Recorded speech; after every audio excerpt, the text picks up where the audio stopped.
నమస్తే welcome to May TV news. Toopran మున్సిపాలిటీకి చెందిన గైక్వాడ లక్ష్మి గత సంవత్సరం అనారోగ్యంతో నగరంలోని ఆసుపత్రిలో చికిత్స పొందారు. ఆర్థిక సహాయం కోసం సీఎం సహాయ నిధికి దరఖాస్తు చేసుకున్నారు.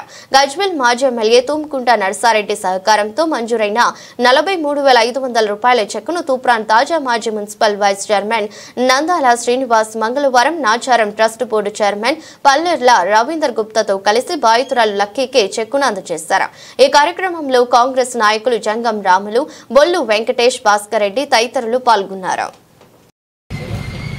తూప్రాన్ మున్సిపల్ పరిధిలో మరి గైక్వాడ లక్ష్మి అని సీఎం రిలీఫ్ ఫండ్ కింద గౌరవ రాష్ట్ర ముఖ్యమంత్రి రేవంత్ రెడ్డి గారు మరి 93,000కు 43,000 చిల్లర అంటే 50% చెక్కు ఇవ్వడం జరిగింది.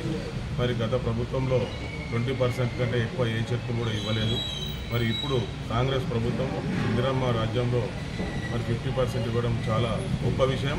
మరి పేదవారికి ఎంతో ఉపయోగకరంగా ఉండే ఈ సీఎం రిలీఫ్ ఫండ్ మరి అందరూ కూడా వినియోగించుకొని మరి స్థానిక కాంగ్రెస్ నాయకులు మరి పల్లెల రవీందర్ గుప్తా టౌన్ ప్రెసిడెంట్, అట్లాగే నాచారం డిప్యూటీ చైర్మన్ గారు, మరి మాజీ వార్డు సభ్యులు బొల్లు వెంకటేష్ గారు, కాంగ్రెస్ సీనియర్ నాయకులు జంగం రాములు గారు మరి కాంగ్రెస్ ప్రభుత్వం మీద గత పాలకులు ఇష్టపడినట్టు మాట్లాడుతూ సూత్రాల్లో మరి వాళ్ళు పదవి పోయి ఫ్రస్ట్రేషన్లో చాలా తప్పులు మాట్లాడుతున్నారు.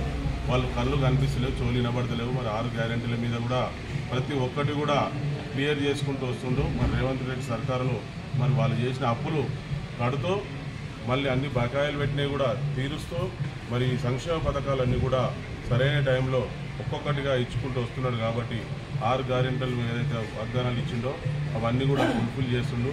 కాబట్టి మరి కాంగ్రెస్ ప్రభుత్వం మీద ప్రజలందరూ కూడా మంచి విశ్వాసంతో ఉన్నారు. వాళ్ళే పదవులు పోయి మరి దొంగలకు దోచుకున్నట్టు తప్పింది కాబట్టి మళ్ళీ దోచుకుందామని ప్రయత్నం చేస్తారు. మరి ప్రజలు తగిన గుణపాఠం చెప్పి వాళ్ళకు బుద్ధి చెప్పినా కానీ ఇంకా బుద్ధి రావడం లేదు.